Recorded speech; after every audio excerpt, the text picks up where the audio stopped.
Welcome to the Foundation Series, your deep dive into startup compensation with industry leaders from across the startup world.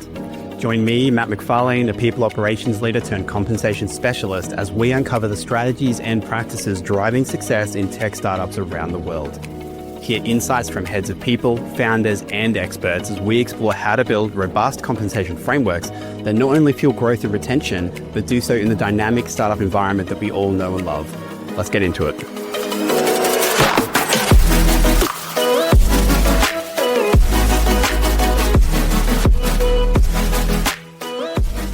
Most companies have a compensation philosophy.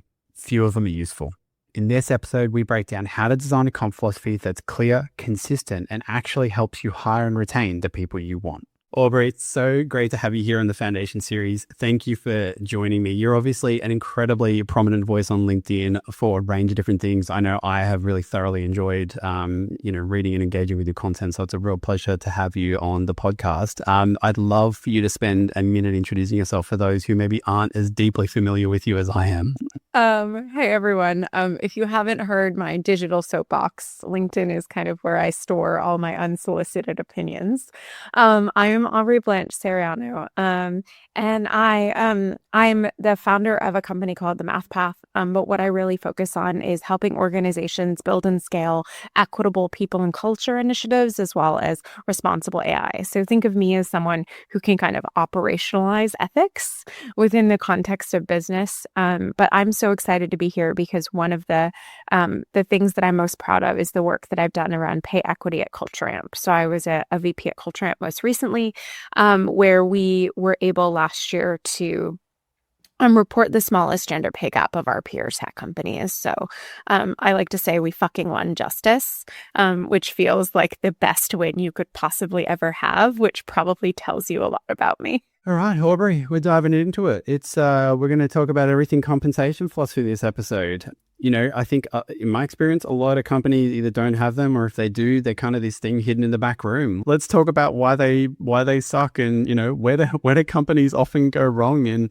setting up their compensation philosophies. So I think people kind of pull them out of thin air, and I think that's a mistake. I think in many cases, the work I like to do, and I'm not a comp expert, but I've worked with a lot of brilliant comp people, is thinking about kind of who your ICP is. So in marketing, right, is who's the ideal person you want at your workplace, and what comp philosophy attracts and retains them.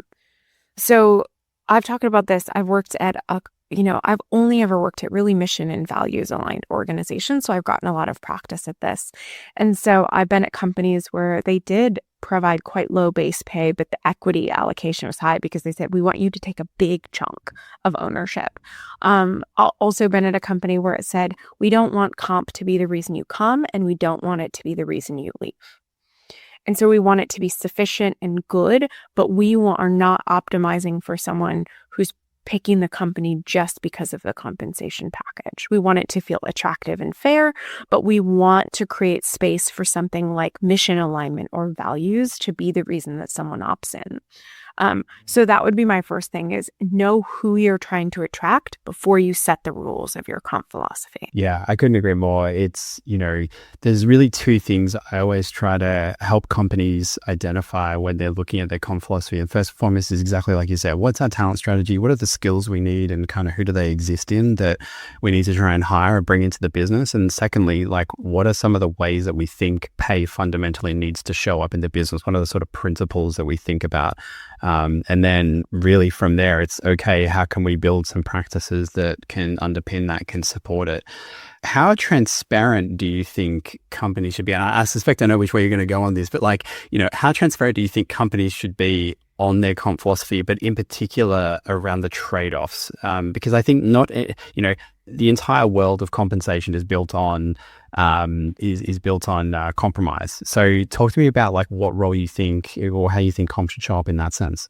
I think being as transparent as possible is a win, because I find that we know that people are really motivated by experiencing justice or fairness. And so explaining to someone how you arrived at a decision can actually create an experience of procedural fairness for them or procedural justice that allows them to accept an outcome they don't like. And so I think that it's incumbent on you to be able to say, here are our priorities. So I love the even over framework, I think, for that to say, because it allows you not to shut down someone's personal priorities. It allows you to say, I hear that, and we've chosen to prioritize this even over what you've articulated. So it doesn't require kind of a minimization or an invalidation of someone's personal perspective or priorities in order to share, this is how we're working. And then you have the opportunity to consent or opt in to working if that works for you. So I just think transparency and clarity is a really core part of fully informed consent. And I just believe that the employee-employer relationship should be that as much as possible. So that's like an ethics thing for me. And I also find that, a lot of startups can't articulate it. And so people feel unfair because they haven't done the background work. And I don't think it needs to be all that complicated in order to do. I know that founders are incredibly stretched. So that's the other thing is I don't think this needs to be an elaborate philosophy. It'd be something as simple as saying, we target this % of the market. Here are the 3 qualities in people that we're optimizing for. And here are the 4 factors we consider when we set pay. You should be able to figure that out in a couple of hours, maybe speaking to an expert. So I do want to level set that I'm not talking about this grand thing that might work at a large company. It can just be a couple of principles and factors that you're able to put in a 1-pager and share with people. Yeah, brilliant. It's so important. And I know you kind of mentioned this on the AI episode around pay is thought of as this really deeply analytical, deeply commercial thing, and it is. But I think even more so, it's this deeply human thing. It's a deeply emotive thing. You're talking to people about their ability to go on a holiday or, put a roof over their head, feed their family, those sorts of things. And I think your ability to speak to how you came to the answer, the number, is even more important than the number itself often, and your ability to arm your managers and your leaders and organization generally with an understanding around how that's been determined is just an insane unlock when it comes to, just making pay work for the organization, making it less of a kind of a distraction as well. And this is sort of leading to my question is what role do you think co-design plays, or how do you think companies should go about getting to the answer of what should our, pay practices look like in support of the people that we want? So before we kind of communicate the answer and apply the even over framework, how are we kind of defining these things, do you think, and what role does our existing people play in that? So I think there's a couple of things. I think one, when you're building the philosophy, is talking to your the people in your company who fall into your ICP, the people who are really good examples. Talk to them about what's important to them about pay, what it means to them, how it motivates them, or what aspects of it do or do not motivate them. Literally just ask some questions. Don't make assumptions when you have kind of your target market available to you. And I think inform that.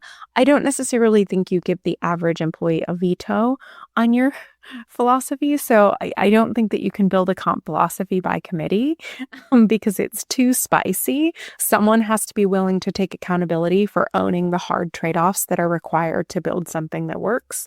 But then I also think over time, especially when you see big market shifts or things like that, big generational change, going back and doing focus groups with your employees once you get bigger to say, tell us about your pay practices. How are these landing with you? What does this mean to you? What isn't clear? So I think that using your employees as your best population about feedback about how this is working, recognizing that everyone's always unhappy with pay. Everyone always wants more money. More. Yeah. And so I don't necessarily think indexing on I want to get paid more money feedback is the most helpful thing always. But that idea of, is this motivating? Do I understand it? Do I know how to use all of the things I'm offered? Right? Because it's you're not using $10,000 worth of the benefits you have. Before you ask for more money, let's utilize the money you're being given. So I think that's it, is that there should be co-design. You should be listening. But I also think it comes into play in operationalizing that philosophy. So with candidates, getting really clear with them about like, not just what's your number, but what motivates you, what's important to you in your compensation, and tell me more about what that looks like. It humanizes the conversation, but it also allows you to put together an offer that balances the philosophy of the business with the particular needs of the individual. Yeah, love it. And do you think there's ever, or I guess, is it ever okay not to have a comp philosophy? And if the answer is no, then when do you think is the right time for a company to really, in the sort of growth and the life cycle of a company, when do you think is the right time to bring that in? So I think you should always have one. I think its level of sophistication should change with the business. So for example, if you're just hiring your first 2 or 3 people, it can be something as simple as, we're targeting this part of market and we're heavily towards equity.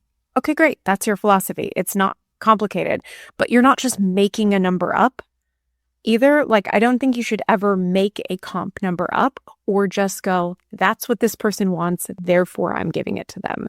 And the reason is because I think you're making something simple for yourself in the moment that causes immeasurable pain down the line.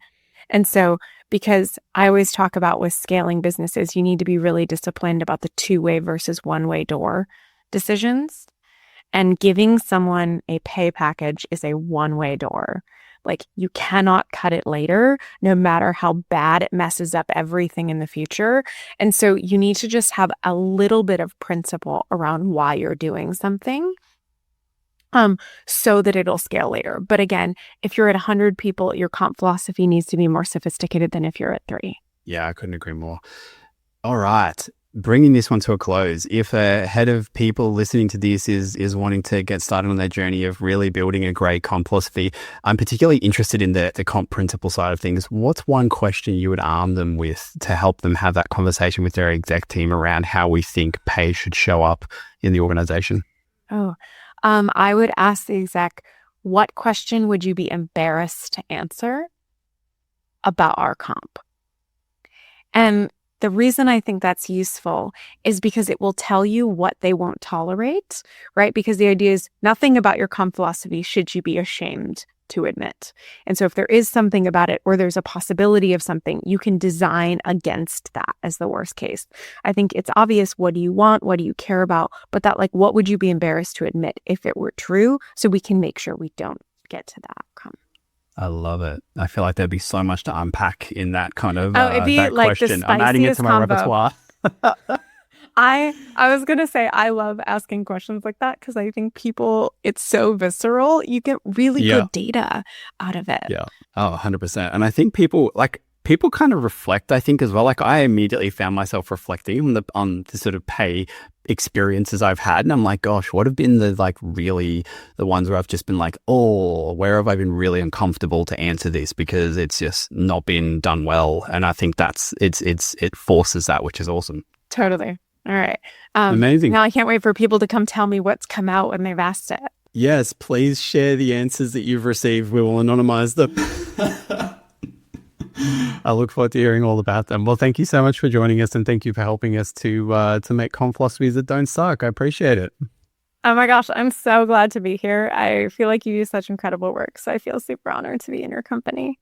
Oh, thank you. A good comp philosophy should reflect your talent strategy and be something you're never embarrassed to explain. If you can't articulate it clearly, it's not finished. Thanks for joining us on another edition of the Foundation Series. Make sure to head over to our website to subscribe to the Foundation Series for monthly editions featuring future interviews on startup compensation. In each edition, we'll explore the different strategies, trends, and challenges faced by startups around the world. If you have a burning topic you'd like me to cover or a standout guest that you want to hear from, drop me an email so I can dive deeper into the compensation topics that matter most to you. Join me next time as we continue to uncover the strategies and practices driving success in global tech startups around the world. Thanks for listening.